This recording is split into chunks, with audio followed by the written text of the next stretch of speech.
তাই আগে আমাদের জানা দরকার এই রাসের উৎপত্তি কোথা হইতে এবং রস হচ্ছে কয়টি। কি গো, রাসের উৎপত্তি কোথা হইতে গো? রাস বানান কি? রয়ে আকার দন্ত স, মাঝে যদি আকারটা বাদ দিয়ে দেওয়া হয় তাহলে কি হয় গো? রস। তাহলে রস হইতে রাসের উৎপত্তি। রস কয় প্রকার না? 12টি রস লইয়া হচ্ছে রাস। এই রাসলীলা গোবিন্দ আমার করেছিলেন কেন? কারণ কি? এক হচ্ছে ব্রজগোপীদের মনোবাসনা পূর্ণ করবার লাগি, আর এক হচ্ছে ওই ব্রহ্মা আদি ইন্দ্রকে জয় করে কন্দর্পের মনে বড় অহংকার হয়েছিল, সেই অহংকার চূর্ণ করবার লাগি গোবিন্দ আমার রাসলীলা করলেন। এই রাসতত্ত্বটা কিন্তু মা আমাদের শাস্ত্রের মধ্যেই আছে। আমরা একটু শাস্ত্রের দিকে যাই না। যিনি রাসতত্ত্ব করেছেন তার নাম কি? যিনি বক্তা তার নাম কি? শ্রী শ্রী সুখদেব গোস্বামী। কারণ কি? তার কারণ আমরা বলবো না। রয়াকার দন্ত স হচ্ছে রাস, র হচ্ছে জীবাত্মা, দন্ত স হচ্ছে পরমাত্মা। এই জীবাত্মা পরমাত্মা পূর্ণ মিলনের নাম হচ্ছে রাস। রাধা গোবিন্দের নিষ্কাম মিলনের নাম হচ্ছে রাস। এই রাস তত্ত্বটা আমাদের শাস্ত্রের মধ্যে আছে না। একদিনের ঘটনা, একদিন পার্বতী এবং ভোলানাথ তারা কৈলাস পর্বতে বসে দুজনে কথা কর্তন করছে। আচ্ছা মা, এই জায়গাটা একটু মন দিয়ে শুনুন না। এমন সময় পার্বতী বলে উঠলেন, আচ্ছা স্বামী, আমি শুনেছি স্বামী স্ত্রীর মধ্যে কোনো গোপন থাকা উচিত না। কি গো, গোপন থাকা উচিত? উচিত না। বলছে, হ্যাঁ পার্বতী, তুমি ঠিক বলেছ। তাহলে স্বামী, যে লীলা তুমি জানো আর আমি জানি না তা তো কখনো হয় না। বলছি কিরকম? ওই যে তুমি গোবিন্দের রাসলীলা তুমি জানো আমি জানি না, তা তো কখনো হয় না। আর স্বামী স্ত্রীর মধ্যে কোনো গোপন থাকা উচিত নয়। আর আমি যখন জেনেই ফেলেছি তখন কৃপা করে একটু রাসতত্ত্ব শ্রবণ কর। ভোলানাথ বলছে, পার্বতী তুমি ঠিক বলেছ, স্বামী স্ত্রীর মধ্যে কোনো গোপন থাকা উচিত নয়। কিন্তু কি করে বলবো পার্বতী? বলছে, জানো স্বামী, তুমি তো জানো। বলছে, পার্বতী আমি যদি তোমার রাসলীলা শ্রবণ করাই আর তুমি ছাড়া অন্য কেউ যদি রাসলীলা শুনে ফেলে তাহলে তো মহাবিপদ। তবে শুনবো যখন বলেছো তবে শোনাবো। তবে তোমার একটা কাজ আছে, তোমার একটা ডিউটি আছে। না কি? না তুমি, আমি যে তোমায় রাসতত্ত্ব শোনাবো তুমি শুনছো কিনা মাঝে মাঝে হ্যাঁ। ছোটবেলায় ঠাকুমা পড়তো তাই না? যখন ঘুমাতাম না, ওই ঠাকুমা গল্প শোনাতো আর ঘুমাতাম, আর আমরা হ্যাঁ দিতাম আর ঠাকুমা গল্প শোনাতো। যখন আমাদের হ্যাঁ দেওয়া বন্ধ হয়ে যেত, ঠাকুমা দেখতো নাতি আমার ঘুমিয়ে গেছে আর গল্প বলার দরকার নেই। ঠিক তেমনই তুমি শুনছো কিনা মাঝে মাঝে হ্যাঁ দেবে, তাহলে আমি জানবো তুমি রাসতত্ত্ব শুনছো। বলছি ঠিক আছে। এখন পঞ্চানন শিব পঞ্চমুখী রাসতত্ত্ব ব্যাখ্যা করছে। এমন সময় পার্বতী বলছে, বলুন স্বামী, আরো বলুন, কি সুন্দর চমৎকার। বলতে বলতে কি হলো মা, শেষের দিকে কিন্তু ঘুম পেয়েছে। দেখবেন অনেকেই আছে মাইরা শেষের দিকে কিন্তু ঘুমিয়ে যায় কীর্ত শুনতে। তো দেখছি আমার তো ঘুম পেয়েছে, এখন আমি যদি স্বামীকে বলি স্বামী আমার ঘুম পেয়েছে, তাহলে তো আমি স্বামীর কাছে অপরাধী হয়ে যাব। তাই বলা স্বামী আমার বলছে বলুক, আমি ঘুমিয়ে পড়ব। তাই ভোলানাথ আমার বলছে, আর এদিকে পার্বতী ঘুমিয়ে পড়েছে। আচ্ছা ঘুমিয়ে যে পড়লো, হ্যাঁটা দেবে কে?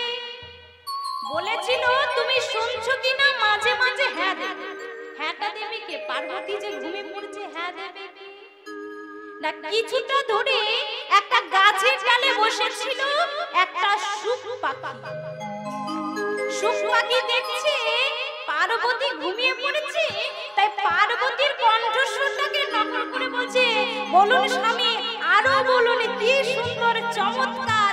বলতে বলতে বলতে বলতে পার্বতী দেখে বলছে, ও পার্বতী, হে কি গো, তুমি তো ঘুমিয়ে পড়েছো। পার্বতী, ও পার্বতী, পার্বতী। হ্যাঁ স্বামী, পার্বতী তুমি ঘুমিয়ে পড়েছো? হ্যাঁ স্বামী, আমি তো অনেকক্ষণ আগে ঘুমিয়ে পড়েছি। তুমি যদি অনেকক্ষণ আগে ঘুমিয়ে পড়ো, হ্যাঁটা দিচ্ছিল সর্বনাশ। দ্বিতীয় কেউ শুনেছে, দেখতে লাগছে চারিদিকে যে দ্বিতীয় জনে কে শুনেছে। দেখতে দেখতে দেখতে পেল একটা গাছের ডালে বসে আছে শুক পাখি। ভোলানাথ দেখছে সর্বনাশ, এ জেনে গেছে মানে সকলেই জেনে যাবে জগতে। তাই ভোলানাথের হাতে ছিল ত্রিশূল, সেই ত্রিশূলকে বলছে, যাও ত্রিশূল, সেই শুক পাখিকে তৎক্ষণাৎ বধ করে দাও। তাই আগে আগে যাচ্ছে শুক পাখি, পেছনে পেছনে যাচ্ছে ভোলানাথের ত্রিশূল। যেতে যেতে কি হলো, তখন ব্যাসদেব মুনির পত্নী বিদিকাপা দেব ঢুকছে। সে কি করছিল জানেন না, স্নান করে আঙ্গিনার মধ্যে একটা তোয়ালি দিয়ে কেশগুলোকে পরিষ্কার করছে। আগেকার যুগে দেখা যেত, এখন আর দেখা যায় না। ওই বিউটি পার্লারে চুলগুলো একেবারে ছোট হয়ে গেছে। তো আগেকার যুগে ঠাকুমাদের এত বড় বড় চুল থাকতো, আর কেশগুলি কিরকম ভাবে পরিষ্কার করতো। মুখটা কিন্তু হা হয়ে আছে, কেশগুলিকে পরিষ্কার করছে, মুখটা হা হয়ে আছে। যখন হা হয়ে আসছে, এদিকে শুক পাখি মনে মনে ভাবেছে, এর চেয়ে তো ভালো জায়গা কোথাও নেই। তাই কি করলো, একেবারে মুখে গিয়ে গর্ভে প্রবেশ করলো। সেই শুক পাখির অংশ মতান্তরে 18 বছর বা 16 বছর সেই শুক পাখির অংশ হয়েছিল শ্রী শ্রী সুখদেব গোস্বামী নিতাই গৌর হরি হরি। তাহলে বক্তা হয়ে গেল, শ্রোতা কে হবে? রাজতত্ত্ব বলার বক্তা হয়ে গেল। আজ যদি আমি কীর্তন করি, আপনারা যদি সবাই উঠে চলে যান, আমি কি করব? আমিও সব গুটিয়ে চলে যাব। তাহলে বক্তা হয়েছে, শ্রোতা কে হবে? না ব্রহ্ম শাবগ্রস্ত রাজা পরীক্ষিত। এই দুটো তত্ত্বকে একসাথে মিলিয়ে নেবেন। রাজা পরীক্ষিত যখন বনের মধ্যে মৃগয়া অর্থাৎ হরিণ শিকার করতে গেল, সময়টা ছিল কখন? গ্রীষ্মের সময়। শিকার করতে করতে বড্ড জল পিপাসা পেয়ে গেল। তাই কি হলো, এই ঘোর জঙ্গলের মধ্যে কোথায় জল পাবে? হঠাৎ দেখতে পেল একটা কুটি, সেই কুটিরে বসে একজন মুনি ধ্যানস্থ। তার নাম কি? কি গো, তার নাম কি গো? সিংহী মুনি। সিংহী মুনি ধ্যানস্থ। তাই কি করছে, ব্রহ্ম শাবগ্রস্ত রাজা বলছে, বলে ওগো একটু জল দাও না আমায়। কথাটা কানে যাবে? কি গো যাবে? সে তো ধ্যানস্থ, কথাটা কিন্তু কানে গেল। রাজা পরীক্ষিত রেগে গিয়ে বলছে যে আমাকে সবাই সেবা দেওয়ার জন্য ব্যবস্থা হয়ে থাকে, ব্যস্ত হয়ে থাকে, আর আমি কিনা নিজের থেকে একটু জল চাইছি, দিতে পারছি না। তাই রেগে গিয়ে কি করলো, রাস্তার মধ্যে পড়েছিল একটা মৃত সর্প, সে মৃত সর্পটা মালা করে এনে সিংহী মুনির গলায় পরিয়ে। তাহলে পাপ হয়ে গেল, পাপ ছাড়ে না বাপকে। এখন যখন পাপ করলো, রাজা কিন্তু চলে গেল। কিছুক্ষণ পর সেখানে উপস্থিত হলেন সিংহী মুনির পুত্র শ্রমিক মুনি। শ্রমিক মুনি এসে দেখে যে তার পিতার গলে মৃত সর্প। সে রেগে গিয়ে কুমণ্ডল থেকে 3 ফোঁটা জল নিয়ে বলছে, সে যেই হোক, আমার পিতার গলে যে মৃত সর্প ঝুলিয়েছে, তার 7 দিনের মধ্যে তক্ষক দংশনে মৃত্যু হবে। যেই না অভিশাপ দিয়েছো মা, শুধু রাজা পরীক্ষিত কেন মা, আমরাই 7 দিনের মধ্যে মারা যাব। আপনারা বলবেন মা তাহলে কীর্তন শুনতে এলাম কেন? একটা কথা মনে রাখবেন, আমাদের দিবসে কিন্তু 7টাই বার। কি গো তাই তো? রবিবার, সোমবার, মঙ্গলবার, বুধবার, বৃহস্পতিবার, শুক্রবার, শনিবার। এই 7টা বারের মধ্যেই মরবো, 7টা বারের বাইরে কিন্তু আমরা কেউ মরতে পারবো না। তাহলে 7টা বারের মধ্যে আমরা কি কেমন ভাবে থাকবো? বলছে রইলি যদি সামলে চল, তাহলে কি হবে? তোর মঙ্গল হবে। আর মঙ্গল হলে তোর বুদ্ধি বাড়বে, আর বুদ্ধি বাড়লে তোর অর্থ আসবে, অর্থ এলে সুখ হবে। আর এত সুখে যদি ভগবানকে ভুলে যায়, রাহু তোরে গ্রাস করবে। রইবি মানে কি পারবো? রবিবার। সামলে চল মানে সোমবার। সামলে চললে কি হবে? তাহলে তোর মঙ্গল হবে, মানে মঙ্গলবার। আর মঙ্গল হলে বুদ্ধি হবে, মানে বুধবার। বুদ্ধি বাড়লে অর্থ আসবে, মানে লক্ষ্মীবার বা বৃহস্পতিবার। আর অর্থ এলে সুখ হবে, মানে শুক্রবার। আর এত সুখে যদি বলি আই এম এ গড, আমার পকেটে বল, আমার রাজনীতির বল, আমার ভ্যারাইটিস বল, রাগ তোর হবে। কিন্তু মা, যেদিন ওপারে যাওয়ার সময় হবে, সেদিন আপনি না বলুন, আপনাকে যে 4 জনে কাঁধে করে নিয়ে যাবে, তারা শুধু একটাই কথা বলে, বলো হরি বলো হরি বলো হরি। তাই এদিকে যেই নাই কথা বলছে, এমন সময় সিংহী মুনির কিন্তু ধ্যানে ভেঙে গেল। যখন তার ধ্যানে ভেঙে গেল, বলছে বাবা, সে নয় রাজা রে, সে ভালো রাজা, সে নয় ভুল করেছি, কিন্তু তুই মুনিপুত্র হয়ে ভুল করলি। ভুলটা যখন করলি, অন্তত খবরটা তাকে দিয়ে আয়। এখন সে কি করলো? শ্রমিক মুনি চলে যাচ্ছে রাজা পরীক্ষিতের কাছে, গিয়ে বলছে মহারাজ মহারাজ, কি মুনিবর, আসুন আসুন বসুন। বলছে আমি বসতে আসিনি, আপনি একটা বড় পাপ করেছেন। না কি পাপ? না আপনি আমার পিতার কাছে একটু জল চেয়েছিলেন, আমার পিতা ছিল ধ্যানস্থ, কথাটা কানে যায়নি, তাই আপনি কি করেছেন? একটা মৃত সর্প আমার পিতার গলে পড়িয়ে দিয়েছে। আমি ব্রাহ্মণের ছেলে, কমণ্ডল থেকে 3 ফোঁটা জল নিয়ে বলেছি, সে যেই হোক আমার পিতার গলে যে মৃত সর্প ঝুলেছে, তার 7 দিনের মধ্যে দংশনে মৃত্যু হবে। যেই না মৃত্যু কথাটা শুনেছে, রাজা পরীক্ষিত তাণ্ডব নৃত্য শুরু করে দিয়েছে। শ্রমিক মুনি মনে মনে ভাবছে, রাজার মৃত্যু কথাটা শুনে হয়তো মাথাটাই খারাপ হয়ে গেল। তখন রাজা পরীক্ষিত বলছে, গো মুনিবর, আমার মাথাটা খারাপই হয়নি গো। আমি কেন নাচছি জানো? এই জগতে সবাই তো সবই কিছু জানতে পারে, কিন্তু তুমি কি বলতে পারো কয়জনে জানতে পারে তার মৃত্যুর কথা? আমি যখন জানতে পেরেছি এই সংসারে থাকার মাত্র সময় আমার 7 দিন, এই 7 দিনের মধ্যে আমি কি করব?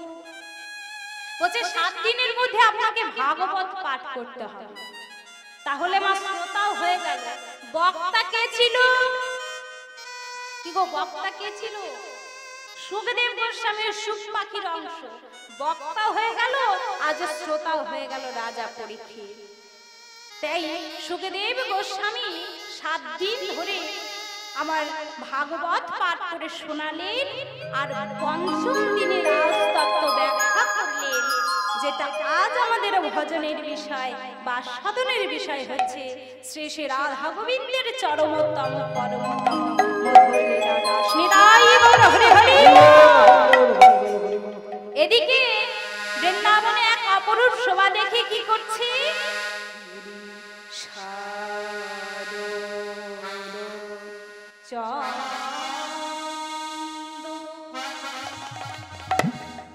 পবন মন্দ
15 কলায়, তাই তো? আর এক কলা কোথায়? না ভোলানাথের মাথায়। ভোলানাথ দেখছে প্রভু আমার রাসলীলা করছে, তাই সেই এক কলা দিয়ে একেবারে 16 কলায় পরিপূর্ণ করেছে। যেই না 16 কলায় পরিপূর্ণ করেছে, এদিকে পবনদেব আমার মন্দ মন্দ ভাবে বইছে। কেমন ভাবে বইছে? পবনে মন্দ বইছে পবন মন্দ মন্দ,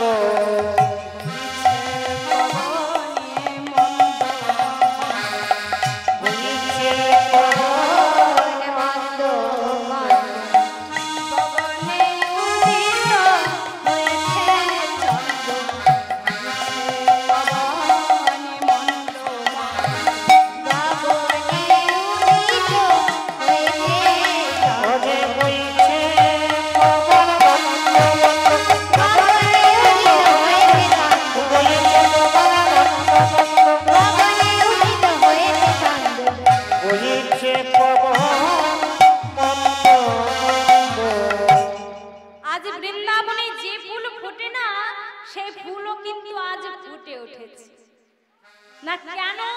তারা মনে মনে ভাবছে আজ যদি ফুলে বসে, আজ যদি ফুলটা ফুটি, তাহলে রাধা গোবিন্দের রাসলীলায় লাগবো। এই বলে আজ কোন কোন ফুল ফুটে উঠেছে গো? আজও ফুল মল্লিকা মালতী জ্যোতি,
সেখানে মাছির আনাগোনা হয়। মাছির আনাগোনা হয়? হ্যাঁ, মাছির আনাগোনা। আমার মায়েরা ভালো জানে। কি গো? সেখানে কিসের আনাগোনা হয়? ভ্রমরের আনাগোনা হয়। তাদের কাজ কি? তাদের কাজ হচ্ছে গুনগুন গুনগুন গুনগুন গুনগুন গুনগুন শুনে মধু পান।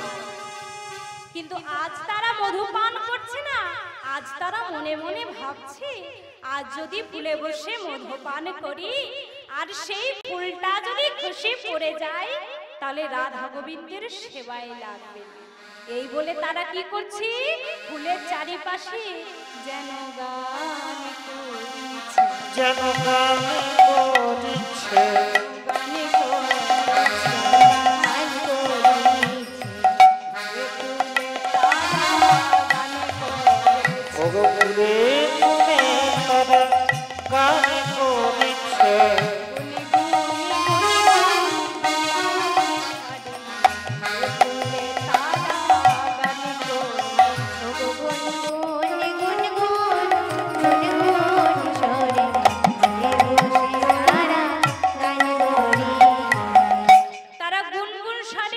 ফুলে বসে গান করছে। এদিকে কি হয়েছে গো, যখন ফুলে বসে গান করছে ভক্ত কুসুমের প্রতি ভ্রমর কালচার বলছে, ফুল তুমি যেমন ভাবে ফুটে আছো যেন ঝরে পড়ো না, তেমনি ভক্ত কুসুমের প্রতি আমার একটাই নিবেদন, যেন ঝরে পড়ো যেন ঝরে পড়ো না, ঝরে যেন ঝরে পড়ো না, পড়িয়াছো ফুল ঝরে পড়ো আজ ফুটিয়াছো ফুল ঝরে পড়ো না, আয় অপরাধে ভাবি হবে, পড়িয়াছো ফুল ঝরে পড়ো ফুটিয়াছো অপরাধে জয় গৌর হরি হরি গো। ফুল ঝরে পড়ো না। ভক্ত কুসুমের প্রতি নিবেদন করে কাঁদছি। আচ্ছা ভক্ত কে গো, ভক্ত কে? হনুমানের ভক্ত। হনুমান কার ভক্ত? রামচন্দ্রের। রামচন্দ্রের প্রিয় ভক্ত হচ্ছে কে? হনুমান। আচ্ছা মা, যেদিন রামের জন্মদিন সেদিন রামের পুজো না হয়ে হনুমানের পুজো হয় কেন? কারণ কি না, কারণ একটু বলে দিই। একদিন মা সীতা জানালার সামনে দাঁড়িয়ে সিঁদুর করছে। কোথায় ছিল হনুমান? ছুটতে ছুটতে এসে বলছে, ও মা, মা ওটা তুমি কি পড়ছো গো? আচ্ছা মাথার মধ্যে যে লাল মতো দিয়েছিল ওটা কি নাম? কি গো? ওটা রং বটে, আবার কি হবে? রং? হ্যাঁ, কি গো কি নাম? ওটা ফাঁক ফাঁক রং। সিঁদুর। ঠিক বলেছে। আচ্ছা সিঁদুর পড়লে কি হয়? সিঁদুর পড়লে কি হয়? সিঁদুর পড়লে আবার কি হবে? যা হয় তাই হয়। যাই হয় তাই হয় মানে? সিঁদুর পড়লে কি হয় গো? সিঁদুর পড়লে কি হয়? স্বামীর মঙ্গল হয় না অমঙ্গল হয়? অমঙ্গলটাই আগে হয়।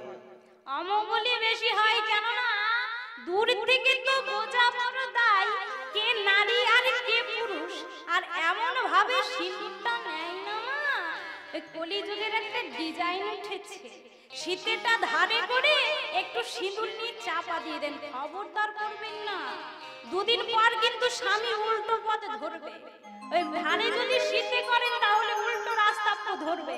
আর যদি ভগবানের কাছে কাঁদলে যদি বলি, ভগবান আমার স্বামী কেন উল্টো পথে যাচ্ছে, তখন কাঁদলে হবে না। কারণ ভগবান তো বলে দিচ্ছে এই সিঁদুর তোমাদের সম্পদ নয়, এই সিঁদুর হচ্ছে প্রত্যেকটা স্বামীর মঙ্গলার্থের জন্য। তাহলে মঙ্গলার্থের জন্য যদি পড়তে হয়, ওই বাজারে থেকে লিকুইড বা কুমকুম এনে মাথায় দেব না, পড়তে হয় তো করবো সিঁদুরই পড়বো। তাই বলছে মা ওটার নাম কি? বলছে তুই বুঝবি না, তুই পুরুষ মানুষ, যা। বলছে বলো না মা ওটার নাম কি? বলছে ওটার নাম হচ্ছে সিঁদুর। আচ্ছা মা সিঁদুর কি জন্য পড়ে? বলছে স্বামীর মঙ্গলের জন্য।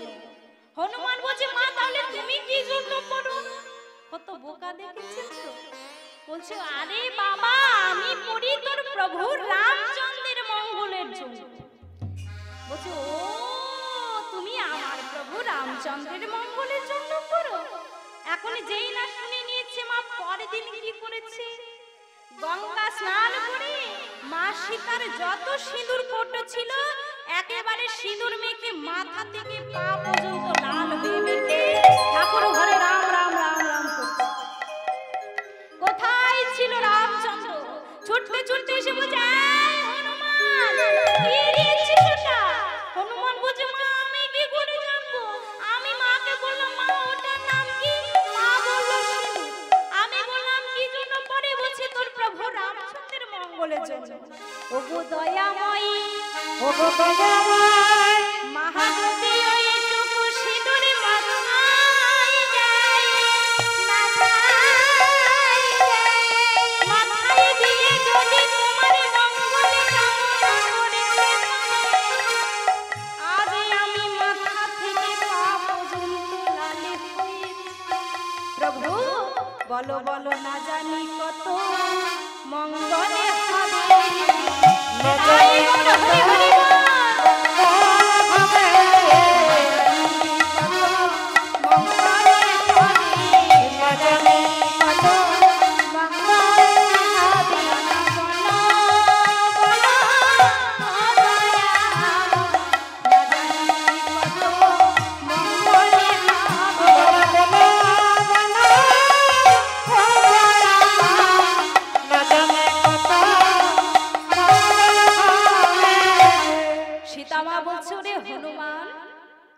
প্রভুকে এত ভালোবাসিস। তাই সীতামা কি করলো?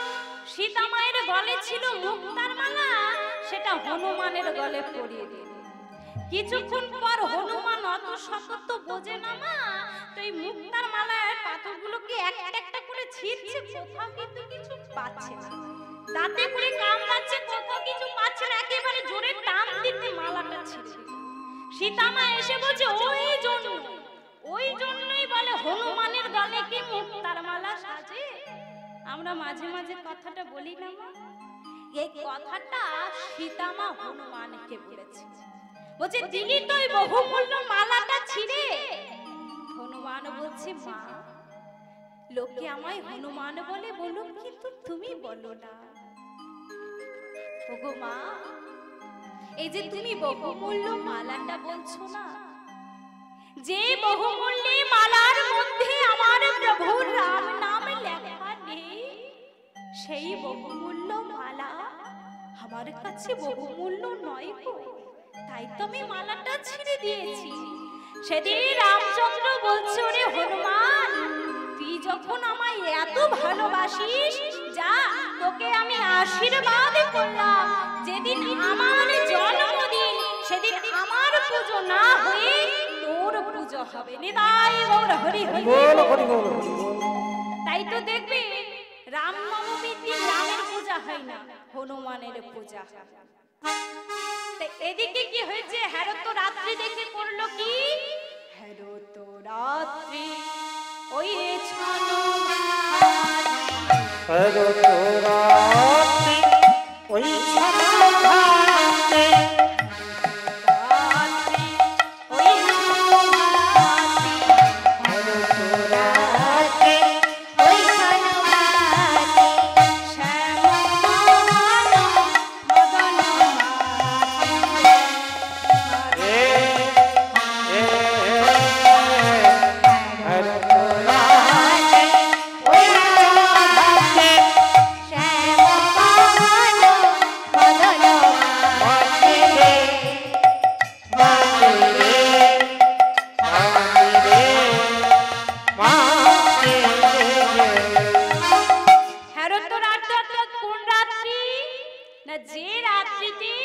গোবিন্দ আমার ব্রজগোপীদেরকে প্রতিশ্রুতি দিয়েছিল না, কখন?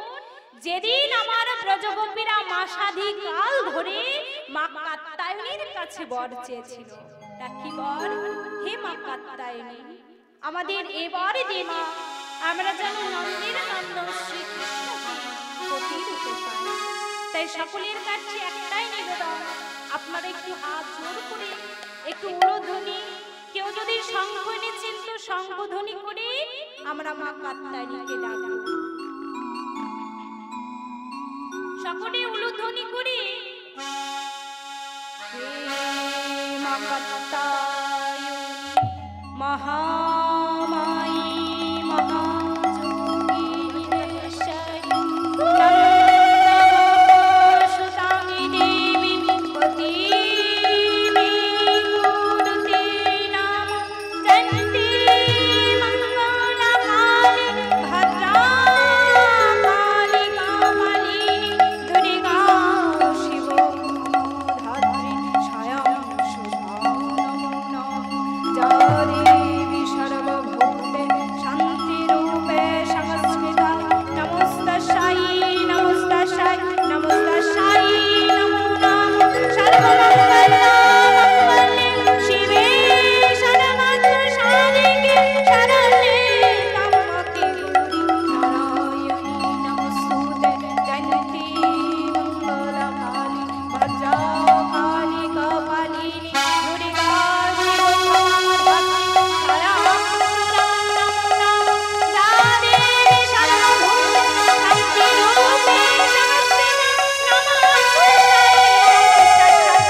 আমরা যেন নন্দের নন্দন শ্রীকৃষ্ণকে পতি রূপে পাই।